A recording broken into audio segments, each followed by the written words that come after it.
নমস্কার। গল্পসঙ্গীর গল্পের আসরে আপনাদের সকলকে স্বাগত জানাই। আজ আপনাদের পড়ে শোনাব সাহিত্যিক দীনেন্দ্র কুমার রায়ের লেখা গল্প অদৃষ্টের পরিহাস।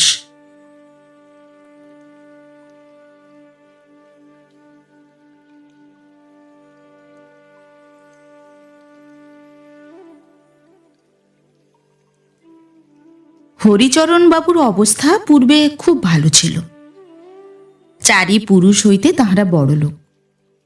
হরিচরণের প্রপিতামহ বিশ্বরূপ মজুমদার প্রথম যৌবনে দাঁড়ি ধরিয়া নিজের মুদিখানার দোকানে চাল ডাল লবণ তেল বিক্রয় করিয়াছিলেন, কিন্তু ব্যবসায়ের ক্রমশ উন্নতি হওয়ায় কমলার কৃপায় মৃত্যুকালে তিনি নগদ 25-30 হাজার টাকা রাখিয়া যান। এতদ ভিন্ন উত্তর ও পূর্ববঙ্গের 2-3 স্থানে তাহার মোকাম ছিল। বিশ্বরূপের পুত্র বিশ্বম্ভর ব্যবসায়ে অবস্থার আরও উন্নতি করিয়া 10-12 হাজার টাকা আয়ের জমিদারি পর্যন্ত ক্রয় করিয়াছিলেন। এতদ ভিন্ন কলিকাতার মহাজনপট্টিতে তাহার বিস্তীর্ণ কারবার ছিল। বিশ্বম্ভরের মাতৃশ্রাদ্ধের সমারোহ সনাতনপুর অঞ্চলে কিংবদন্তীর ন্যায় প্রসিদ্ধি লাভ করিয়াছে। হরিচরণকে জমিদারি ও ব্যবসায় এই উভয় কর্মের সুনিপুণ দেখিয়াই তাহার পিতা বৈকুণ্ঠ লাভ করিয়াছিলেন। হরিচরণ যখন পৈতৃক সম্পত্তির অধিকারী হইলেন, তখন তাহার সংসারে সুখ সম্পদ উথলিয়া উঠিয়াছিল। সুবৃহৎ অট্টালিকায় নিরন্তর বহু পোষ্য প্রতিপালিত হইত। সকলে বলিত, হরিচরণ বাবুর গৃহে মা লক্ষ্মী অচঞ্চলা। কথাটা কাহারও অতিরঞ্জিত বলিয়া মনে হইত না। গ্রামের লোক হরিচরণের নিকট বিপদে পরামর্শ লইতে আসিত। তাহাকে জিজ্ঞাসা না করিয়া কোনো কার্যে হস্তক্ষেপণ করিত না। হরিচরণের একটা মুখের কথায় গ্রাম্য দলাদলির নিষ্পত্তি হইয়া যাইত। গ্রাম্য বারোয়ারি কাণ্ডে হরিচরণ সকলের নেতা ছিলেন। 12 মাসে তাহার গৃহে 13 পার্বণ হইত। এক একটি উৎসব উপলক্ষে সমস্ত গ্রামবাসী তাহার গৃহে নিমন্ত্রিত হইয়া আকণ্ঠপূর্ণ ভোজনে পরিতৃপ্ত হইত। হরিবাবুর বাড়ি যাইতেছি বলিলে ঘাটের মাঝিরা পর্যন্ত পথিকের নিকট পার পণ্য লইত না।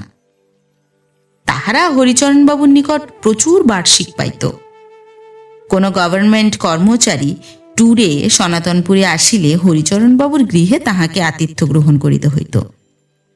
হরিচরণ যাহার সহিত হাসিয়া কথা কহিতেন, সে আপনাকে কৃতার্থ মনে করিত। কিন্তু দীর্ঘকাল এভাবে কাটিল না।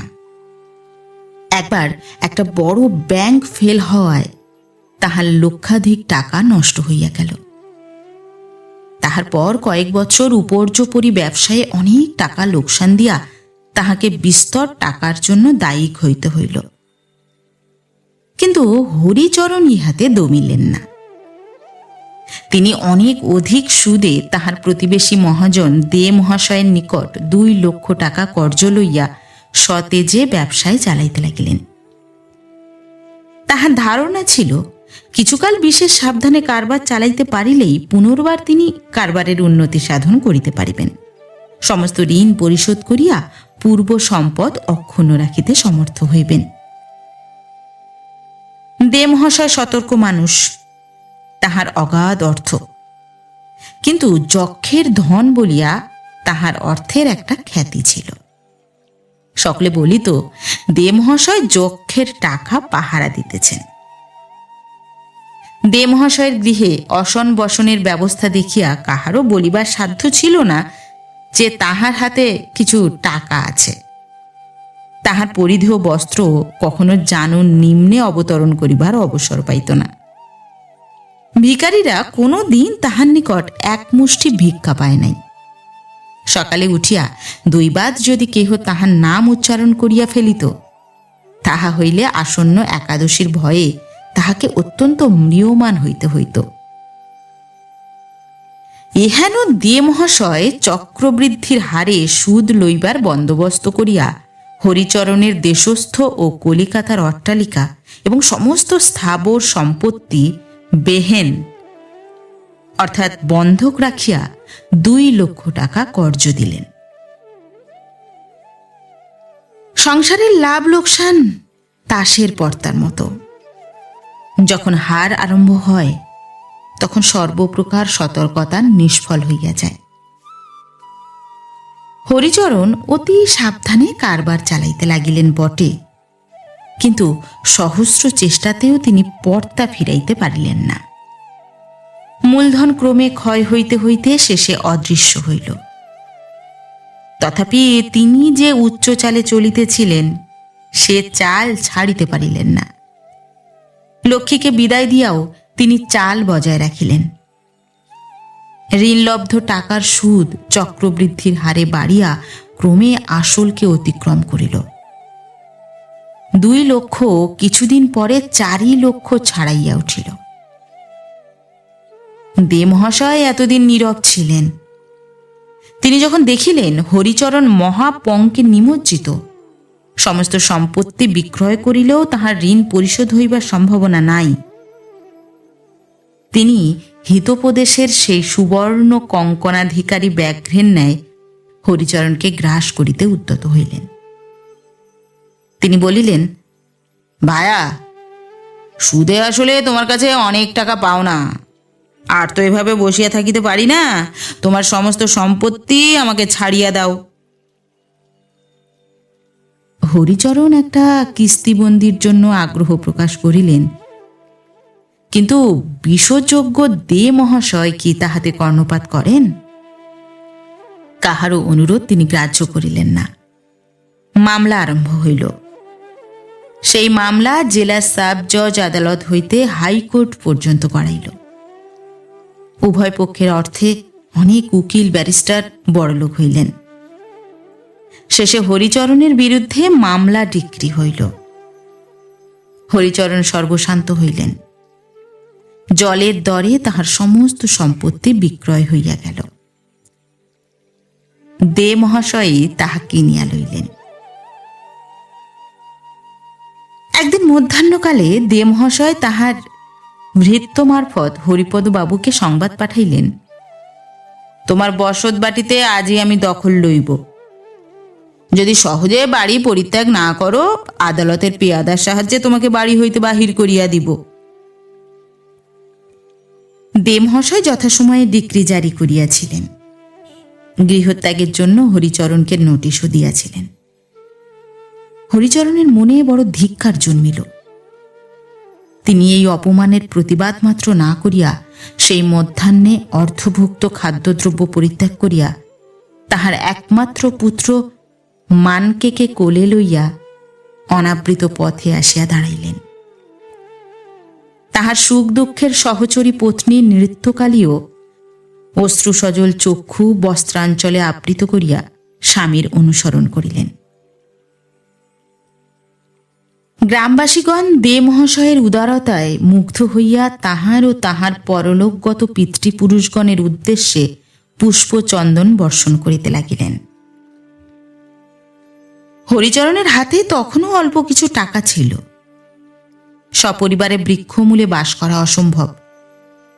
সুতরাং সেই টাকা ভাঙিয়া নগরের বাহিরে একটি ক্ষুদ্র খোড়ো বাড়ি নির্মাণ করিয়া তিনি জীবন নাটকের নূতন অঙ্কে পদার্পণ করিলেন।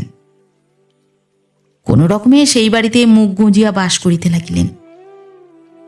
যাহারা হরিচরণের কৃপাবিন্দু লাভের আশায় পূর্বে তাহার বাড়িতে আসিয়া তাহার বৈঠকখানায় বসিয়া দিবারাত্রি তাহার গুণগান করিত, ছায়ার ন্যায় তাহার সঙ্গে সঙ্গে ফিরিত, হরিচরণের মুখে একটি কথা শুনিলে বিজ্ঞের ন্যায় মাথা নাড়িয়া 10 বার তাহার প্রতিধ্বনি করিত, সেই সকল রসগ্রাহী মধুমক্ষিকা হরিচরণের হস্তচ্যুত প্রাসাদতুল্য অট্টালিকার নূতন অধিস্বামী উত্তমর্ণ দে মহাশয়ের মো সাহেবিতে প্রবৃত্ত হইল।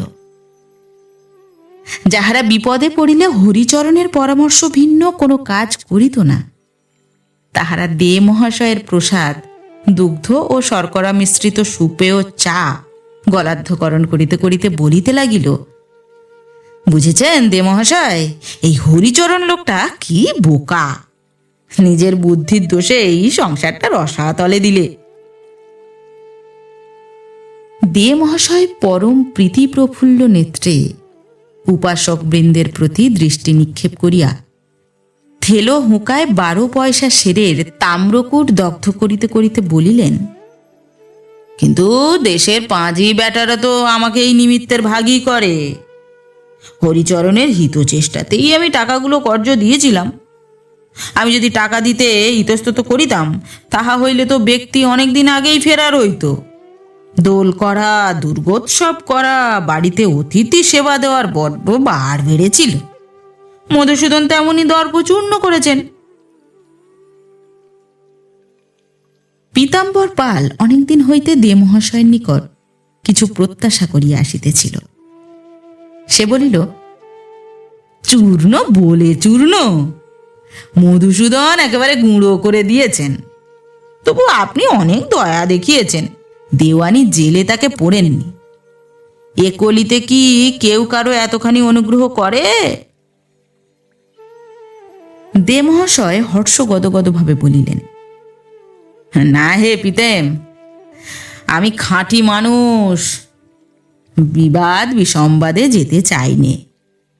কিন্তু হরিচরণের যে ভারী জিদ। আমি বলেছিলাম, নালিশ ফরিদের আবশ্যক নেই, কলিকাতার বাড়ি আর জমিদারিটুকু আমাকে লেখাপড়া করে দাও, তাতেই অর্ধেক সুদ ও আসিল হয়ে যাবে। তা সে কিছুই করলে না, কাজেই আমাকে মামলার বাধ্য হতে হলো। যাক, বেচারার বসত বাড়িটি আমার লইবার ইচ্ছা ছিল না, এখনো নেই, কিন্তু উহার তেজ দূর না হলে আর এ বাড়ি ফেরত দিচ্ছি নে। যদি সে কোনোদিন আমার কাছে এসে বাড়ি ভিক্ষা চায়, নিজের বেয়াদপির জন্য দাঁতে কুটো নিয়ে আমার কাছে মাপ চায়, তাহলে ভবিষ্যতে এ বাড়িটার এক অংশে তাকে বিনা ভাড়ায় বাস করতে দিলেও দিতে পারি। কি বলো হে জন্মেঞ্জয়?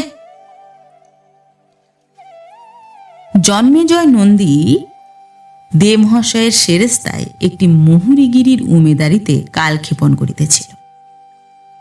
অবসর বুঝিয়া সে বলিল, না হবে কেন, এ তো ঠিক আপনারই যোগ্য কথা।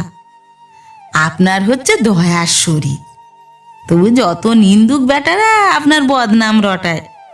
ভগবান অগাধ সম্পত্তি দান করেছেন বলেই কি টাকাগুলো দরিয়ায় ফেলে দিয়ে বড় মানুষই দেখাতে হবে?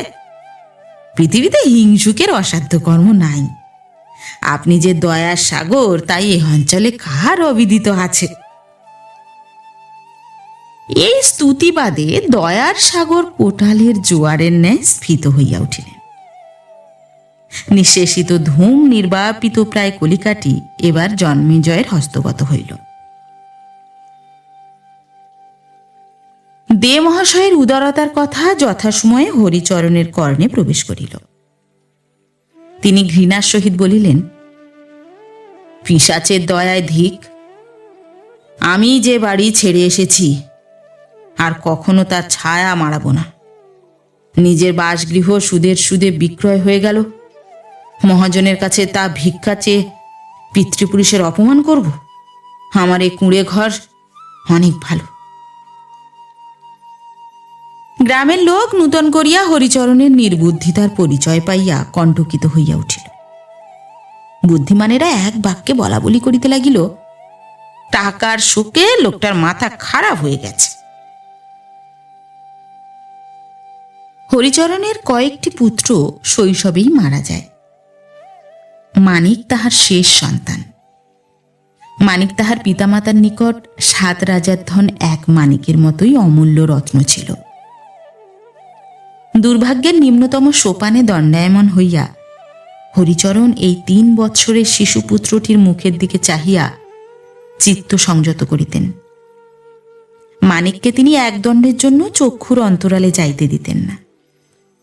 গ্রামের লোক হরিচরণের বর্তমান দুরবস্থা দেখিয়া আহা বলিয়া তাহার প্রতি সহানুভূতি প্রকাশ করিবে, ইহা তাহার সহ্য হইবে না ভাবিয়াই তিনি লোকালয় পরিত্যাগপূর্বক গ্রাম প্রান্তবর্তী জনমানবহীন পদ্মা তীরে গৃহ নির্মাণ করিয়াছিলেন। পদ্মার জলকল্লোল দিবানিশি তাহার কর্ণে প্রবেশ করিত।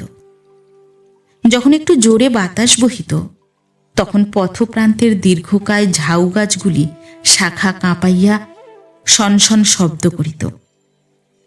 তাহা হরিচরণের নিকট তাহারই ব্যথিত মথিত আকুল বক্ষের অন্তঃস্থল হইতে সমর্থিত দীর্ঘ নিঃশ্বাসের মতো শুনাইত।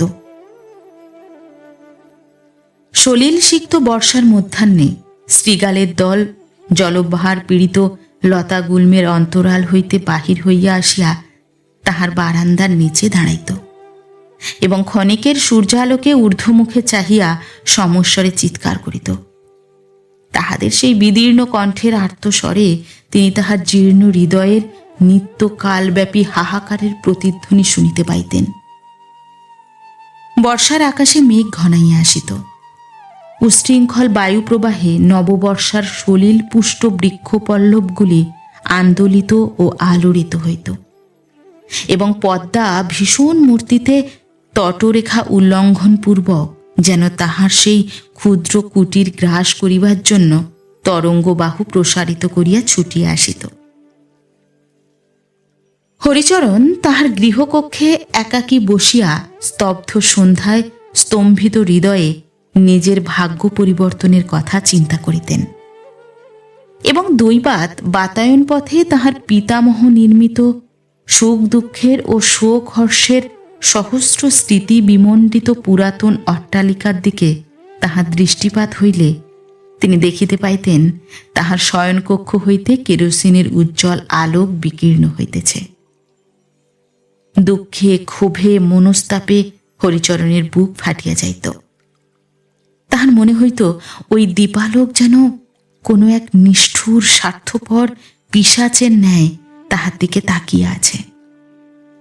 তখন তিনি বক্ষস্থল চাপিয়া কহিতেন, ভগবান, এ আগুন নিভাইয়া দাও, আর সহ্য করিতে পারি না।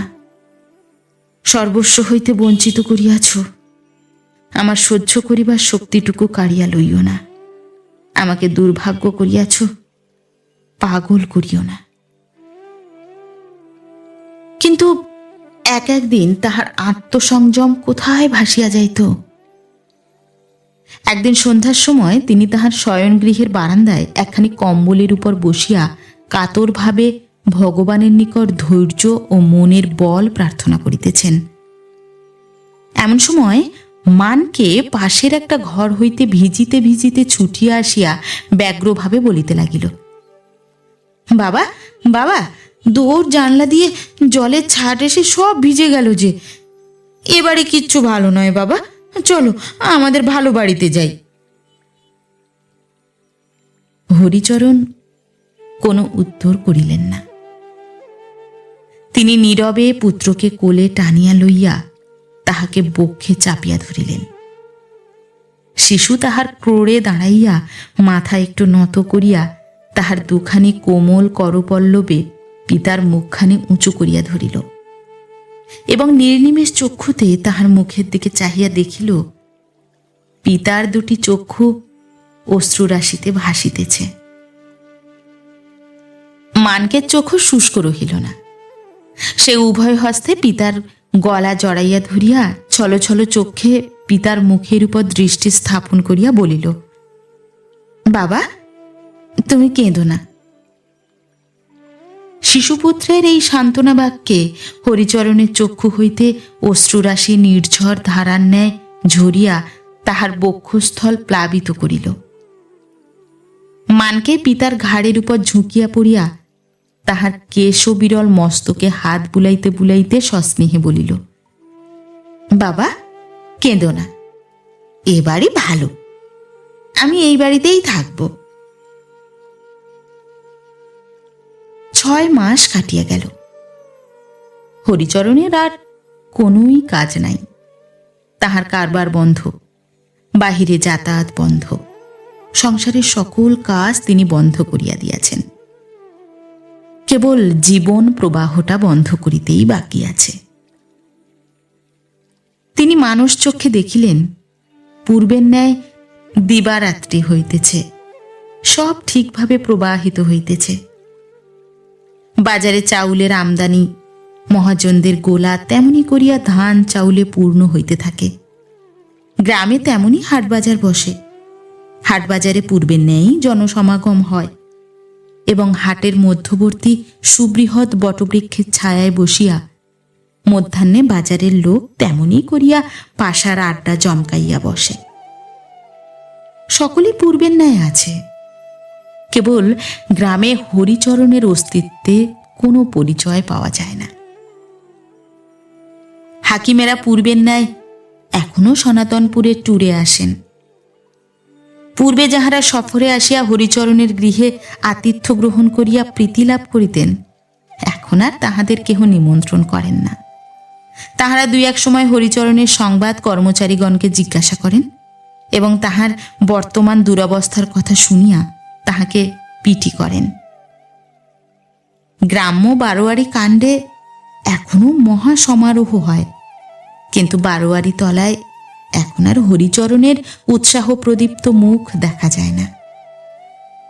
বৈশাখ মাসের সায়ংকালে গ্রাম্য বিগ্রহ গোপীনাথ জিউর প্রাঙ্গণে সংকীর্তনের দল নামগান করিবার জন্য সমবেত হয়, কিন্তু সেখানে কেহ হরিচরণকে প্রেম গদগদভাবে নৃত্য করিতে দেখিতে পায় না। সমাজে থাকিয়াও হরিচরণ এখন আপনাকে সমাজ হইতে নির্বাসিত করিয়াছেন। পূর্বের ন্যায় দাসদাসী নাই, রসুয়ে ব্রাহ্মণ নাই, গন্ডা গন্ডা পাইক বেহারা বরকন্দাজ নাই। ঘুনশিতে ৮-১০টা চাবি ঝুলানো ব্যস্ত বাগিস ভাণ্ডারীর দল নাই। থাকিবার মধ্যে আছে একমাত্র পুরাতন ভৃত্য বলরাম দাস। এতকাল প্রভুর অন্ন খাইয়া সে তাহাকে ছাড়িয়া যাইতে পারে নাই। প্রভুর কার্যে দেহপাত করাই তাহার একমাত্র ব্রত হইয়াছে। বলরাম সংসারের কাজকর্ম দেখে, হাটবাজার করে। লক্ষ্মী স্বরূপা গৃহিণী নৃত্যকালে 2 বেলা রন্ধন করেন। একটা গাই গরু আছে, তাহার দুগ্ধেই মানকের ক্ষুধা নিবৃত্ত হয়। মানকে এখন ভাত খাইতে শিখিয়াছে। হরিচরণ মানকেকে সঙ্গে লইয়া চালা ঘরে মাটির দাওয়ায় আহার করিতে বসেন। মানকের দুধের পরিমাণ কমিয়া গিয়াছে, তাই সে দিনে 3 বার ভাত খায়। কিন্তু মধ্যাহ্নে পিতার সহিত আহারে না বসিলে তাহার ক্ষুধা দূর হয় না। একদিন দুপুরবেলা মানকে খেলা করিতে করিতে ঘুমাইয়া পড়িয়াছিল। পিতার সঙ্গে বসিয়া খাইতে পায় নাই, তাই সেদিন সমস্ত বৈকাল বেলাটা সে পিতার উপর অভিমান করিয়া কাটাইয়াছিল। ভাত বাড়া হইয়াছে এ সংবাদটি মানকে ভিন্ন আর কেহ হরিচরণকে দিতে পারিত না। ঠিক সময়টিতে সে নাচিতে নাচিতে তাহার পিতার নিকট আসিয়া তাহার পিঠের উপর দেহভার ন্যস্ত করিয়া তাহার গলা জড়াইয়া ধরিয়া বলিত, বাবা, ভাত বেড়েছে, উঠে এসো। হরিচরণের উঠিতে একটু বিলম্ব হইলে সে তাহার হাত ধরিয়া টানাটানি করিত। ক্ষুদ্র ক্ষুদ্র হাত দুখানি দিয়া তাহার চক্ষু আবৃত করিত। তাহার আশাহীন দুঃখময় ব্যর্থ মরু জীবনের একমাত্র সহচর মানকে। একদিন মধ্যাহ্নকালে আহ্নিক শেষ করিয়া হরিচরণ তাহার কাশিদাসী মহাভারতখানি খুলিয়া শান্তি পর্ব পাঠ করিতেছিলেন। তাহার হৃদয়ের হাহাকার এই চির দুঃখপূর্ণ, চিরমধুর, চিরনবীন অমৃতময়ী কবিতার স্রোতের মধ্যে নির্বাপিত হইত। শান্তিধারায় তাহার প্রাণের পিপাসা নিবৃত্ত হইত। মানব জীবনের মহা দুঃখের সঙ্গীতময় কাহিনী তাহার ক্ষুব্ধ মর্ম স্পর্শ করিয়া তাহার হৃদয়ে একটি সুকোমল সহানুভূতি, একটি সুমধুর করুণার ভাব জাগাইয়া তুলিত। হরিচরণ অখণ্ড মনোযোগের সহিত মহাভারত পাঠ করিতেছেন। এমন সময় স্বয়ং গৃহিণী আসিয়া সংবাদ দিলেন, আহার প্রস্তুত। হরিচরণ মহাভারতখানি বন্ধ করিয়া উঠিলেন। খড়মে পা দিয়া একবার চারিদিকে চাহিলেন, যেন তাহার ব্যাকুল চক্ষু দুটি কাহারও সন্ধানে ফিরিতেছে, কিন্তু তাহাকে কোথাও দেখা গেল না। হরিচরণ ব্যগ্রভাবে জিজ্ঞাসা করিলেন, কই, মানকে তো আজ আমাকে ডাকতে আসেনি। তোমার উপর সে রাগটা করেছে নাকি? নৃত্যকালী একটু কুণ্ঠিত ভাবে বলিলেন, মানকে নরম হয়ে শুয়েছে, তার গাটা একটু গরম হয়েছে বোধ হলো। হরিচরণ রান্নাঘরে না গিয়া তাহার শয়নকক্ষে চলিলেন। দেখিলেন তক্তাপোষের উপর শুইয়া মানিক ঘুমাইতেছে। হরিচরণ ব্যাকুলভাবে ডাকিলেন, মানকে, বাবা মানিক। মানিক একবার চক্ষু মেলিয়া পিতার দিকে চাহিল, তাহার পর মুহূর্তেই চক্ষু মুদ্রিত করিল। হরিচরণ তাহার উত্তপ্ত কপালে করতল স্পর্শ করিয়া বলিলেন, মানিক, সোনা আমার, অসুখ করছে কি? মানিক কোনো উত্তর দিল না, চক্ষু মেলিল না। হরিচরণ মুখের ভাত ফেলিয়া কবিরাজ বাড়ি ছুটিলেন। গ্রামে ভালো ডাক্তারও ছিল। হরিচরণের ভাগ্য যখন সুপ্রসন্ন ছিল, তখন তাহারা ঘন ঘন তাহার বাড়ি আসিতেন। হরিচরণের পরিবারে কাহারও কোনো পীড়া না থাকিলেও সাগ্রহে সকলের কুশল জিজ্ঞাসা করিতেন। বিশেষত ডাক্তার বাগচি মহাশয় বিদেশ হইতে আসিয়া হরিচরণের অনুগ্রহেই গ্রামে পসার করিতে পারিয়াছিলেন। এখন হরিচরণ গরিব, তাহার সাহায্য গ্রহণেরও বাগচি মহাশয়ের আর আবশ্যক ছিল না। তাহার এখন গ্রামে অখণ্ড পসার, গ্রামের 10 জনের মধ্যে তিনি একজন প্রধান ব্যক্তি। সুতরাং হরিচরণের গৃহে পদার্পণ করিবার এখন তাহার অবসর নাই। তারানাথ কবিরাজ কবিরাজি চিকিৎসায় ধন্বন্তরী তুল্য। তবে একালের মতো তাহার বিদ্যা বিনোদ কবিভূষণ প্রভৃতি উপাধি ছিল না। তিনি পরোপকারী দয়ালু লোক ছিলেন। হরিচরণের পিতার সহিত তাহার বন্ধুতা ছিল। হরিচরণ তাহাকে খুড়া মহাশয় বলিয়া ডাকিতেন। কবিরাজ মহাশয় অপরাহ্নে মানকেকে দেখিতে আসিলেন। মানিকের তখন প্রবল জ্বর, সে বিছানার উপর ছটফট করিতেছে। একবার জল জল করিয়া অস্ফুট স্বরে আর্তনাদ করিতেছে। মানিকের মা তাহার মাথার কাছে বসিয়া কখনো বাতাস দিতেছেন, কখনো তাহার মাথায় হাত বুলাইতেছেন। কবিরাজ মহাশয় অনেকক্ষণ ধরিয়া নাড়ী পরীক্ষা করিলেন। তাহার পর উপযুক্ত ঔষধাদি দিয়া পরদিন প্রভাতে আসিবেন বলিয়া তিনি প্রস্থানোদ্যত হইলেন। হরিচরণ কিঞ্চিৎ দর্শনী লইয়া তাহার অনুসরণ করিলেন। তাহা দেখিয়া কবিরাজ মহাশয় বলিলেন, হরিচরণ, এতদিন পরে আমাকে তুমি পর মনে করতে আরম্ভ করেছ। হরিচরণ টাকা লইয়া পলাইবার পথ পাইলেন না।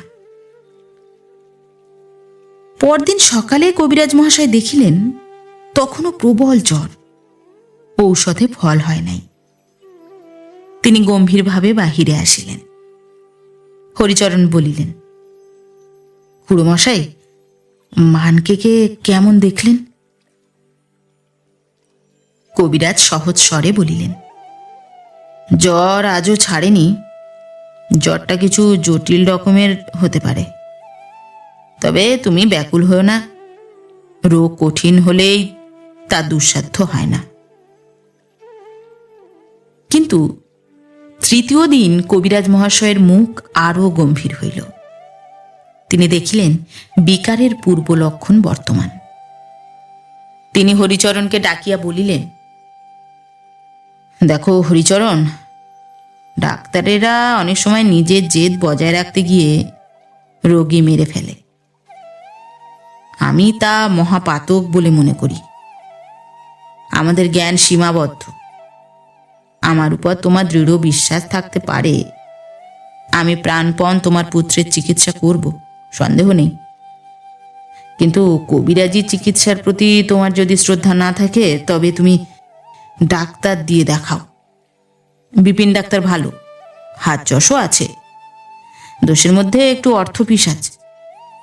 তা তুমি যখন সর্বস্ব ত্যাগ করতে পেরেছ, তখন ছেলের জন্য আরো কিছু ব্যয় করো। হরিচরণ রুদ্ধ নিঃশ্বাসে জিজ্ঞাসা করিলেন, খুড়োমশাই, তবে কি আমার মানিকের প্রাণের আশা নেই? কবিরাজ মহাশয় বলিলেন, আহ, কি পাগলের মতো কথা বলো। ডাক্তারি চিকিৎসায় খুব শীঘ্র ফল পাওয়া যায়, সেই জন্যই তোমাকে কথা বললাম। ডাক্তার দিয়ে দেখাতে হলে প্রথম হতে দেখানোই ভালো নয় কি? আমি যে নিজে কত সময় ডাক্তার ডাকি।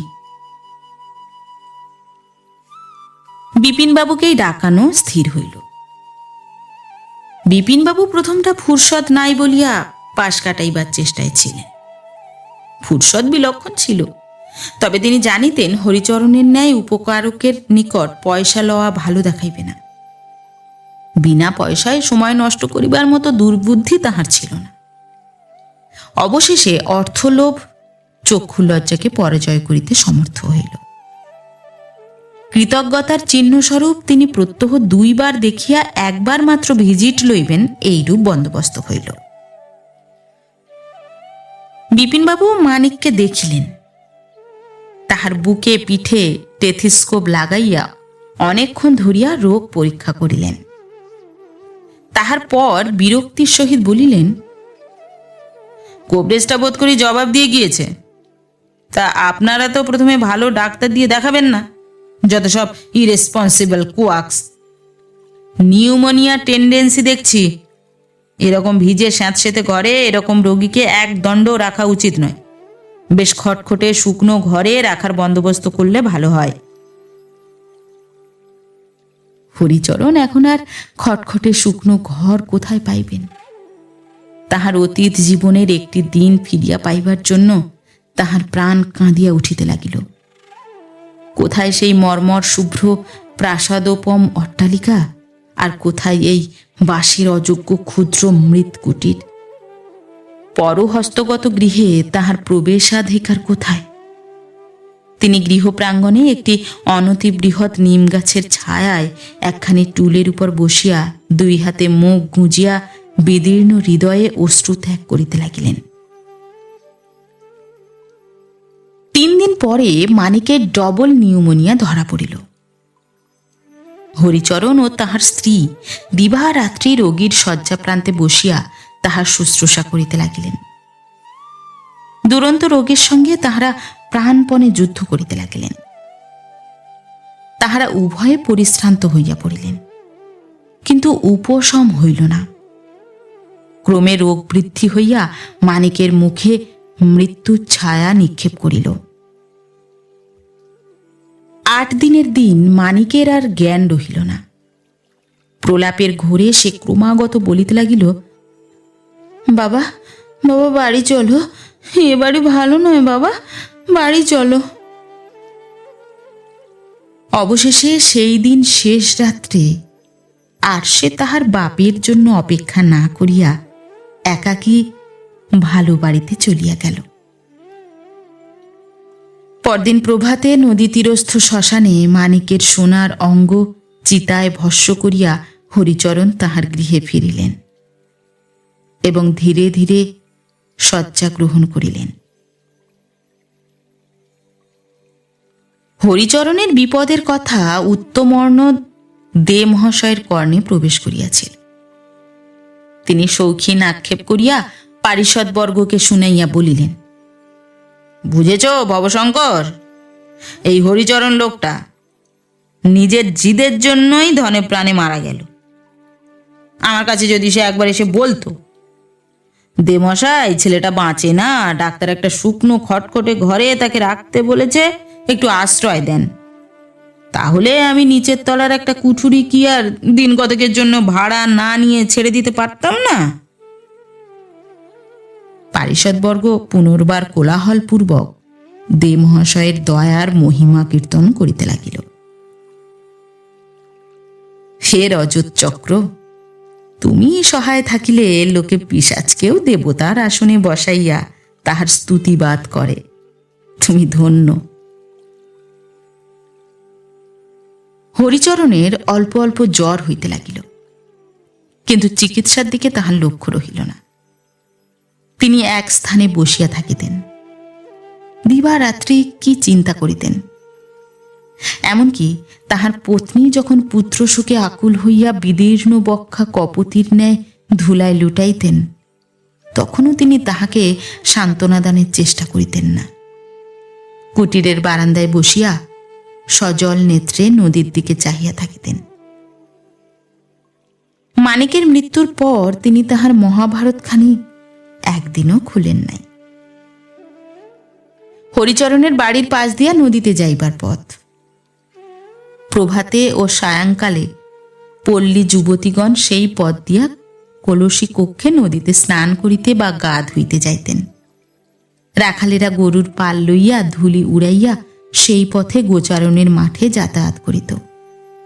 পল্লী বালকগণ পথের ধারে সুপক্ক ফলপূর্ণ নোনা গাছে চড়িয়া নোনা পাড়িত, ছোটাছুটি করিয়া ঘুড়ি উড়াইত এবং স্বরচিত সুরে মেঠো গান করিয়া বিরল বসতি পদ্মা তীর ধ্বনিত করিত। গ্রামের বিচিত্র মিশ্র কল্লোল দুরাগত অর্থহীন রহস্যভাসের ন্যায় হরিচরণের কর্ণে প্রবেশ করিত। তিনি একবার উৎকর্ণ হইয়া চাহিয়া থাকিতেন, যদি তাহারই মধ্যে একটি পরিচিত কণ্ঠস্বর শুনিতে পান। কিন্তু নিজের ভ্রম বুঝিতে পারিয়া তখনই তিনি মুখ ফিরাইতেন। হরিচরণ যেদিকে চাহিতেন সেই দিকেই মানিকের স্মৃতিচিহ্ন দেখিতে পাইতেন। মানিকের ছোট নীলাম্বরী ধুতি ও লাল চাদরখানি আলনার উপর দেখা যাইত। তিনি দেখিতেন মানিকের লাল ছড়িখানা ও ছিন্ন প্রায় বিবর্ণ জরির জুতা জোড়াটা ধূলি ধূসরিত হইয়া এক কোণে পড়িয়া আছে। তাহার টিয়া পাখিটা খাঁচার মধ্যে বসিয়া ক্রমাগত চিৎকার করিয়া ডাকিতেছে, মানিক, মানিক, মানিক রে। মানিকের পোষা বিড়ালটা এ ঘর হইতে ও ঘরে তাহাকে খুঁজিয়া বেড়াইতেছে এবং তাহাকে দেখিতে না পাইয়া ব্যাকুলভাবে ম্যাও ম্যাও করিয়া ডাকিতেছে।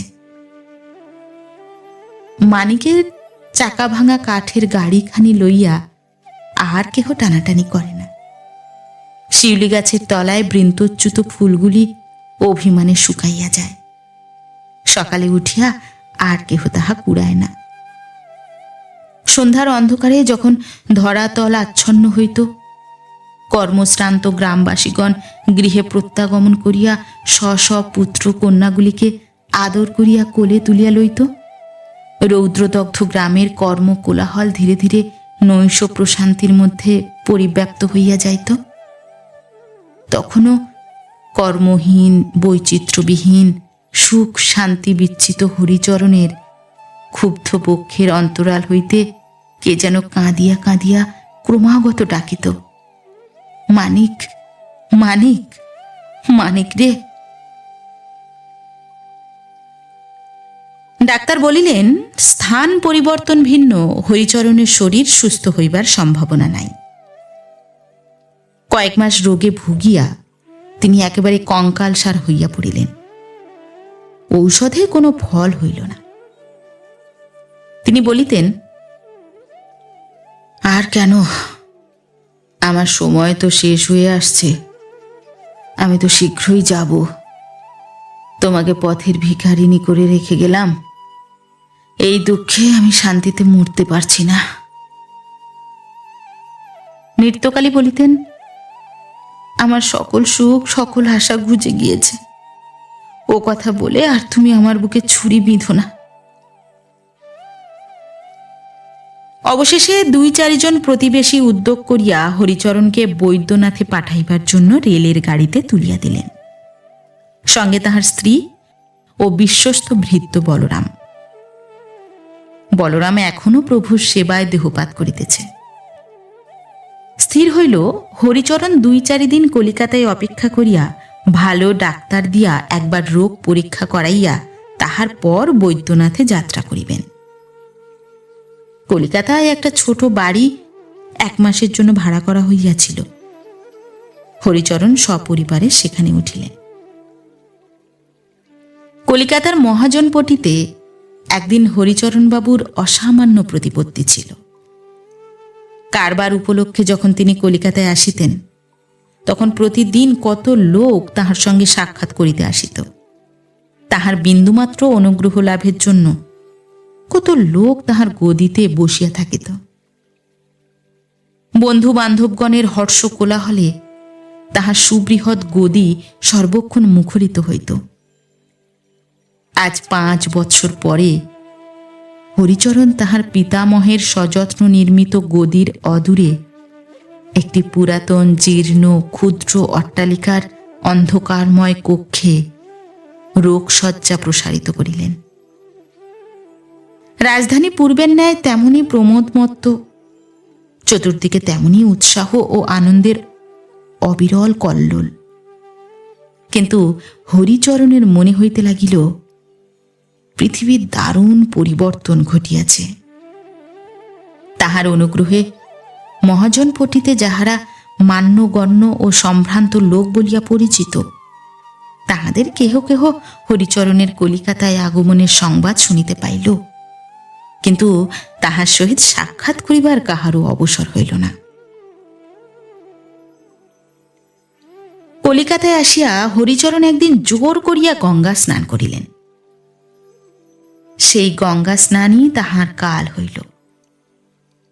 সেই রাত্রে তাহার কম্প দিয়া জ্বর আসিল। জ্বর রেমিটেন্ট টাইপে দাঁড়াইল। নৃত্যকালী আত্মীয় স্বজনহীন অপরিচিত স্থানে আসিয়া নূতন বিপদে পড়িলেন।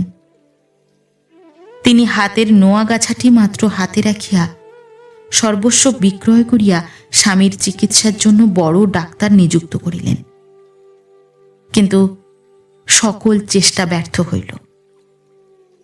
অবশেষে একদিন অমাবস্যার রাত্রে যখন আকাশে ভয়ানক মেঘ করিয়া মুষলধারে বৃষ্টি আরম্ভ হইল, দিগন্তব্যাপী নিকষ কৃষ্ণ মেঘ ধরণীর বক্ষে নিবিড় ছায়া নিক্ষেপ করিয়া প্রতি মুহূর্তে প্রলয়ানুষ্ঠানের সম্ভাবনা জানাইতে লাগিল এবং রাজপথের সমস্ত গ্যাস নিবাইয়া দিয়া প্রমত্ত ঝটিকা তাহার একটি মাত্র ফুৎকারে রাজধানীর বক্ষে সুপ্তপ্রায় সমুন্নত অট্টালিকাগুলিকে কর্দম রাশিতে বিলুণ্ঠিত করিবার জন্য উন্মত্তভাবে মুক্ত পক্ষ দানবের মতো হুঙ্কার ধ্বনি করিয়া ছুটিয়া বেড়াইতে লাগিল। সেই সময়ে হরিচরণের পক্ষের স্পন্দন ক্রমে মন্দীভূত হইয়া আসিল। তাহার জীবন বন্ধ প্রতি মুহূর্তে টুটিতে লাগিল। তিনি শ্বাস গ্রহণে কষ্ট অনুভব করিতে লাগিলেন। অন্তিম হিক্কায় তাহার কণ্ঠনালী অবরুদ্ধ হইল। নৃত্যকালী বুঝিলেন স্বামীর আসন্নকাল সমুপস্থিত। তিনি মরণাহত স্বামীর বুকের উপর ঝুঁকিয়া পড়িয়া তাহার জ্যোতিহীন নির্নিমেষ নেত্রের দিকে অশ্রু ভারাবনত চক্ষে চাহিয়া বাষ্প গদগদ স্বরে ব্যাকুলভাবে জিজ্ঞাসা করিলেন, কোথায় যাবে বলে এসে আমাকে একলা ফেলে কোথায় যাচ্ছ গো? হরিচরণ কষ্টোচ্চারিত মৃদু স্বরে বলিলেন, চুপ করো, এখন আমি মানকের কাছে যাচ্ছি।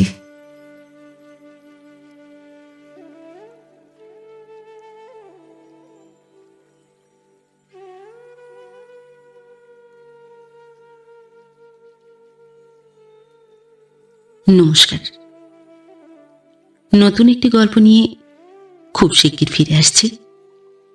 ততক্ষণ সবাই ভালো থাকবেন, সুস্থ থাকবেন। গল্প পাঠ কেমন লাগলো অবশ্যই কমেন্ট করে জানাবেন এবং ভিন্ন ভিন্ন স্বাদের অডিও স্টোরি শোনার জন্য অবশ্যই চ্যানেলটি সাবস্ক্রাইব করবেন। ধন্যবাদ।